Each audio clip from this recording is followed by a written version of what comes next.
caring leaders are exhausted. It's leading to burnout and overwhelm and so much more.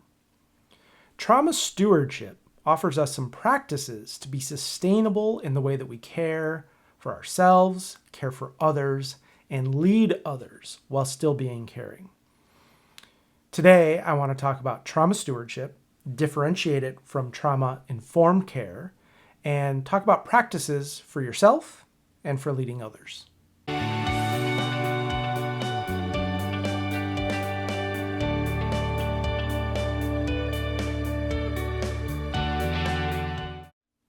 Trauma is seemingly all around us. We might think that everyone we interact with has experienced trauma, and that may or may not be true. Probably most often it is.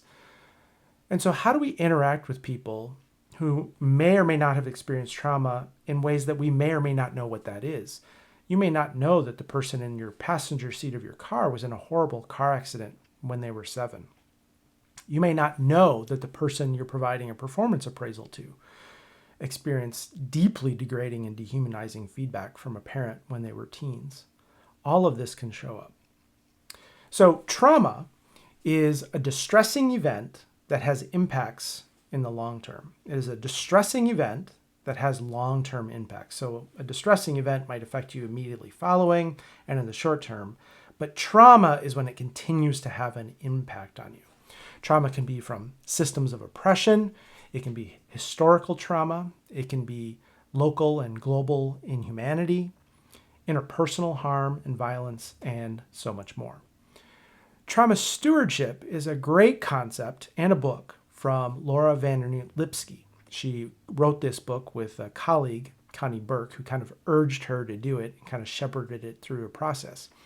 But Laura van Dernoot Lipsky is someone who is a therapist and counselor and carer for those who care for others. So her clients include ER doctors, folks who work in shelters, folks who work with those who've experienced sexual violence, folks who are directly supporting those who have experienced trauma. And then she cares for them and helps them care for those in their leadership.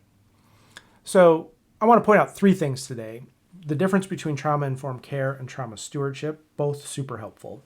How to practice trauma stewardship for yourself, and how to do this in leading others. So let's start by talking about trauma-informed care. Trauma-informed care is a series of strategies and approaches and tools we use to care for those who've experienced trauma. A really great set of things to equip us when we are meeting with someone in the community, navigating someone who's had a very difficult time, or just interacting with human beings in general who, again, probably have experienced some form of trauma and we don't know what that is. Helps us make sure we're not doing as much or any harm, ideally, and that we are effective in helping them recover and move toward healing or move toward wholeness is another way to think about that. Trauma stewardship is how we care for those who are doing the caring, right? How do we care for people in our life who are caring for people in trauma, people in our workplace who are caring for people who are in trauma, people in our organizations? And trauma stewardship is a shift from what do we do in this moment to creating systems and structures so we can continue to care effectively for the long term and sustainably. We can practice trauma stewardship for ourselves and those we lead and create systems and cultures that can be supportive of folks who are caring for others. When we're talking about practicing trauma stewardship for ourselves, there's a few things that we want to begin with. We want to begin by noticing our trauma exposure response, which is a term Lipsky uses for the different ways we respond when we've been exposed to a lot of different trauma. We might notice when we're over-identifying with the role or the work or the caring. We don't want that to be who we are. It's a thing we do. It's a job we have. It is a role we play, and that can be really, really important, but we don't want to over-identify with it. That can lead to martyrdom and unhealthy attachment. We want to practice that healthy non-attachment. Another thing to watch for is numbing out with drugs or alcohol or other substances or behaviors, or just checking out and watching TV or zoning out, or living your life for the next weekend, the next break, the next vacation. Another thing to watch out for is our yearning to control everything beyond us, to control other people, to other systems, to other organizations, to other structures, to other policies, to the news. And anytime we're focused on controlling what is beyond us, that's going to leave us feeling out of control, because all we can control is what is within us. So what we want to do is let go of trying to control what's beyond us and focus on our agency and what we can navigate within us. We can think about strategies to navigate some of this, like boundaries. Boundaries are what is okay and what's not okay, from Brene Brown. And from Dr. Becky Kennedy, boundaries are not things other people need to do, but there are things we will do if these things are not honored. Joy, cultivating it and noticing it. And also rest, taking time for rest and for healing and our movements toward wholeness. Also giving ourselves perspective. And there's a whole bunch of practices we can do, from mindfulness and meditation to being in nature, to really caring for ourselves in genuine, sincere, and authentic ways. And not just a bandage over the wound like we see so much self-care promoted in the sort of commercialized spaces that we see. Trauma Stewardship, the book, offers great tools, examples, and practices on a day-to-day, year-to-year, lifetime basis.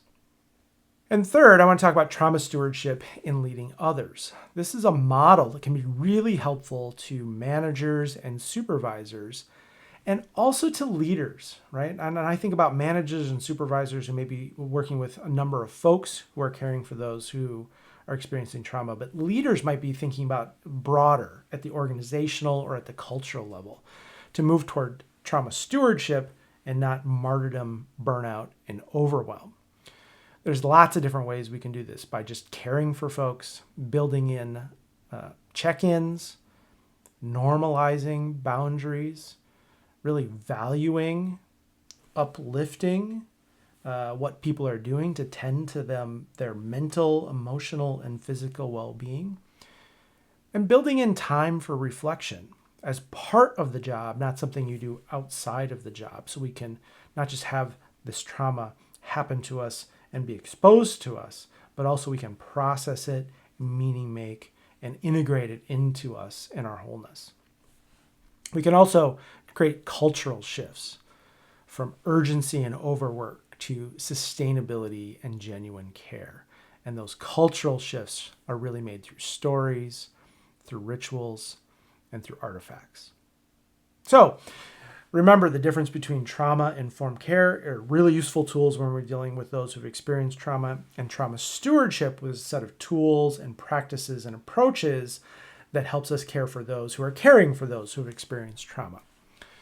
I often build this into the work I'm doing with teams. I'm often working with teams to help them be sustainable and thriving, and this is a huge part of that, and one that many of the leaders that I'm working with are super eager to explore and unpack. It is difficult work, but it is important work. I love the book Trauma Stewardship by Laura van Dernoot Lipsky. I had the opportunity to interview her for a podcast conversation, and I've shared some of these thoughts in a blog post. We'll put some links to some of that. She has a great webpage with lots of great resources and a podcast of her own, and another book about the age of overwhelm. I would encourage you to check all of that out. I'd love to hear from you about how you're practicing trauma stewardship for yourself or for those you lead. If you want to drop that in the comments, love to hear from you and love to respond back. If you think something like this could be helpful for your leadership team, let's connect. Love to work with you.